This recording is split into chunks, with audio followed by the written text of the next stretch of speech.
Assalamualaikum warahmatullahi wabarakatuh, sahabat beriman. Al-Quran turun jauh sebelum penelitian-penelitian ilmiah dan canggih hadir. Namun penelitian-penelitian yang telah dibuktikan secara ilmiah dan dilakukan oleh seorang ilmuwan ternyata telah lebih dahulu ditulis dalam Al-Quran. Bagaimana mungkin? Ya, tentu saja karena Al-Quran mengandung kebenaran. Sejumlah ilmuwan heran ketika mendapati penelitiannya telah ada dan dijelaskan dalam Al-Quran. Nah, fenomena apa sajakah yang telah terbukti kebenarannya secara ilmiah dan sebelumnya telah dijelaskan dalam Al-Quran? Ini dia ulasannya. Fenomena bertemunya dua lautan. Ada pertemuan dua lautan antara Samudra Atlantik dan Mediterania, namun kedua aliran air dari keduanya tidak bercampur satu sama lain. Jacques Yves Cousteau merupakan seorang oceanographer yang berkebangsaan Prancis menemukan pertemuan dua lautan tersebut. Menurut oceanographer itu, fenomena ini seperti ada dinding yang membatasi kedua aliran air tersebut sehingga tidak bercampur. Seorang muslim pun memaparkan kepada Cousteau bahwa fenomena ini sudah dijelaskan dalam Al-Quran. Dia membiarkan dua lautan mengalir yang keduanya kemudian bertemu. Antara keduanya ada batas yang tidak dilampaui masing-masing. Quran Surah Ar-Rahman ayat 19 hingga 20. Fenomena ini pun juga ada dalam surah lain, dan dialah Allah yang membiarkan dua laut mengalir berdampingan, yang satu tawar dan segar, yang lainnya asin. Dia jadikan antara keduanya dinding dan batas yang tidak tembus. Quran Surah Al-Furqan ayat 53. Masya Allah, maha benar Allah dengan segala firman-Nya. Api di dasar lautan. Api di dasar lautan ini ditemukan oleh ahli geologi Rusia yaitu Anatoly Zbagovic dan Yuri Bogdanov dan ilmuwan yang berasal dari Amerika Serikat Rona Klein. Mereka menemukannya ketika meneliti mengenai kerak bumi dan patahannya di dasar lautan di lepas pantai Miami. Fenomena ini mirip seperti lava cair yang mengalir dan disertai abu vulkanik, seperti gunung berapi di daratan yang memiliki suhu sampai 231 derajat Celcius. Tentu ini suhu yang sangat panas, tapi tahukah kamu bahwa suhu ini tidak cukup untuk memanaskan semua air yang ada di atasnya? Begitu juga dengan semua air yang berada di atasnya, tidak mampu memadamkan api panas tersebut yang sangat luar biasa. Kejadian ini sebenarnya telah tertulis dalam Al-Quran, demi Bukit Sinai dan kitab yang tertulis pada lembaran yang terbuka, dan demi Baitul Makmur atau Ka'bah, dan demi langit yang ditinggikan, dan demi laut yang di dasarnya ada api. Quran Surah At-Tur ayat 1 hingga 6.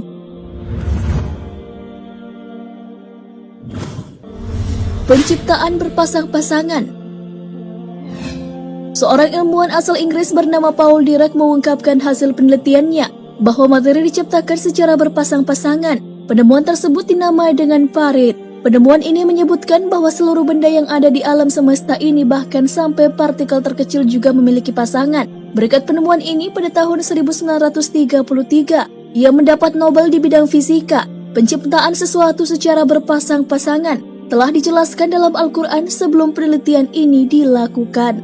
Hal itu sesuai dengan firman Allah Subhanahu wa Ta'ala, dan segala sesuatu kami ciptakan berpasang-pasangan supaya kamu mengingat kebesaran Allah. Quran Surah Az-Zariyat ayat 49. Kandungan ayat ini mengungkapkan bahwa yang berpasang-pasangan bukanlah manusia saja, tetapi juga seluruh makhluk. Hewan ada yang jantan dan ada yang betina. Bahkan sampai tumbuhan pun ada pasangannya, ada jantan dan betina layaknya hewan. Hal itu telah diungkapkan oleh ilmuwan botani modern. Terkait tumbuhan yang berpasang-pasangan juga sudah tertuang dalam Al-Quran sejak diturunkannya Al-Quran 14 abad lalu. Dan dia menurunkan dari langit air, maka kami keluarkan dengannya berpasang-pasangan dari tumbuh-tumbuhan yang beraneka ragam, warna dan juga rasa. Quran Surah Toha ayat 53.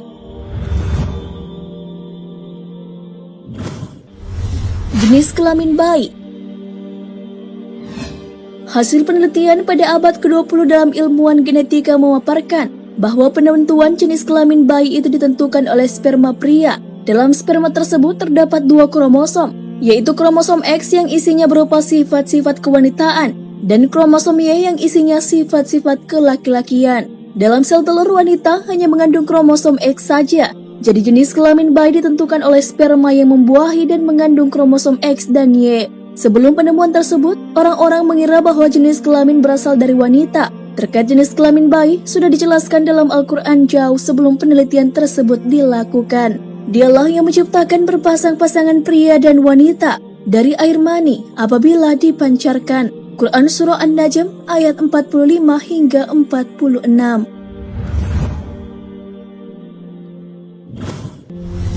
Jasad Fir'aun yang masih utuh.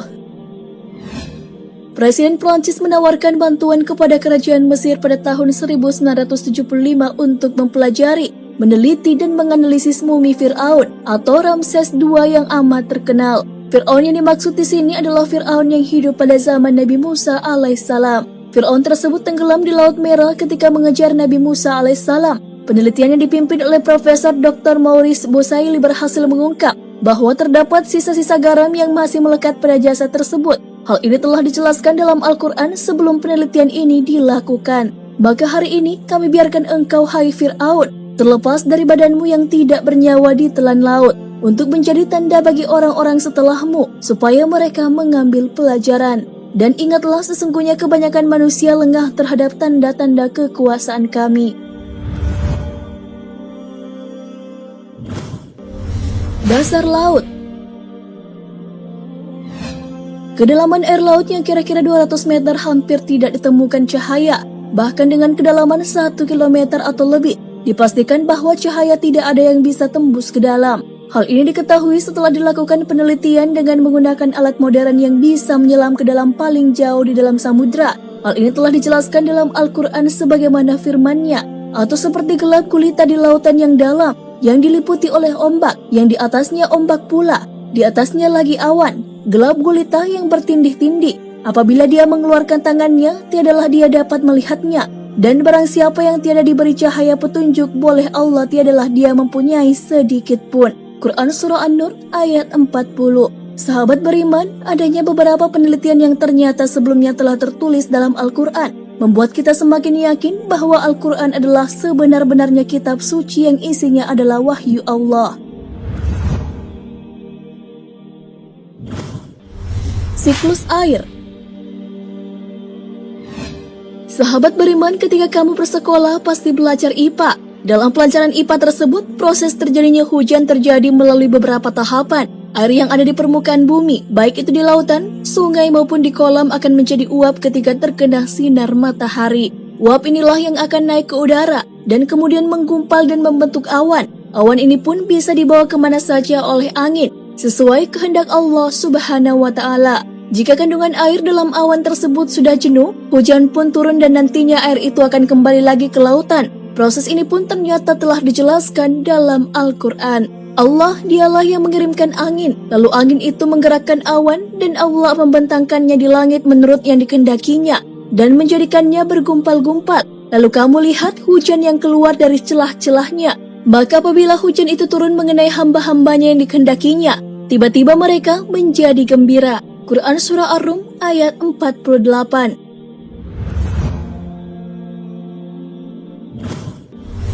Tumbuhan bertasbih.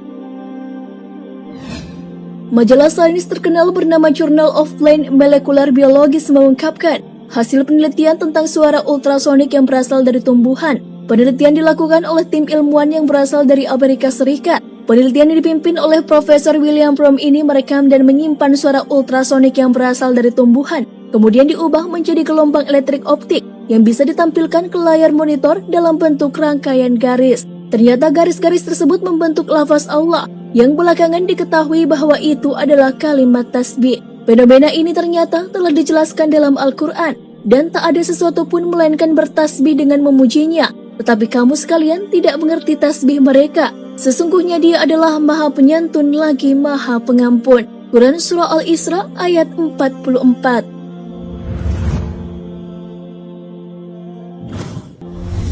Ciri khas setiap manusia adalah sidik jari.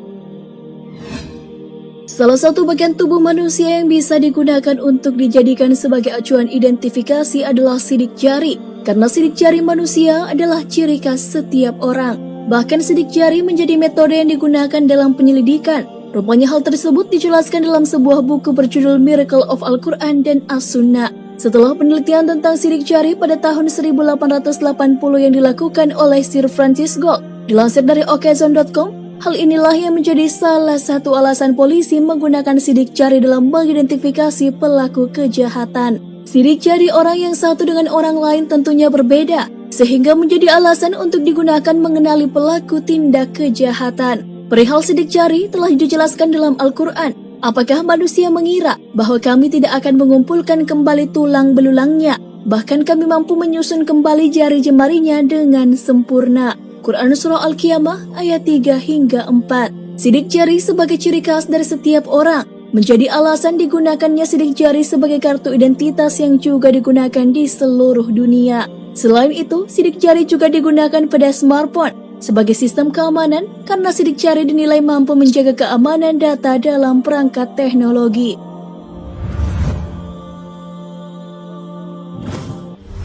Garis edar tata surya. Ahli astronomi mengungkapkan bahwa matahari bergerak dengan kecepatan hingga 720.000 km per jam ke arah bintang Vega pada solar apex yang merupakan nama sebuah garis edar. Tentu pergerakan ini sangat cepat. Hal ini dapat diartikan bahwa matahari bergerak kurang lebih 17.280.000 km dalam kurun waktu sehari. Tak hanya matahari, semua planet, satelit dalam sistem gravitasi matahari juga menempuh jarak yang sama. Bahkan semua bintang pun. Fenomena tata surya dan garis edar telah dijelaskan dalam Al-Quran, dan matahari berjalan di tempat peredarannya. Demikianlah ketetapan yang maha perkasa lagi maha mengetahui. Telah kami tetapkan manzilah-manzilah, sehingga setelah dia sampai ke manzilah yang terakhir, kembalilah dia sebagai bentuk tandan yang tua. Tidaklah mungkin bagi matahari mendapatkan bulan, dan malam pun tidak dapat mendahului siang, dan masing-masing berada pada garis edarnya. Quran Surah Yasin ayat 38 hingga 40. Sahabat beriman, itulah 10 kebenaran Al-Quran yang juga telah dibuktikan oleh penelitian ilmiah. Para ilmuwan pun takjub dengan fenomena Al-Quran yang akhirnya terbukti dengan penelitian ilmiah. Padahal ketika Al-Quran diturunkan, belum ada alat-alat yang canggih yang bisa digunakan untuk penelitian. Jadi setelah menonton video ini, tidak ada lagi keraguan di dalam Al-Quran dan memang seharusnya tidak ada.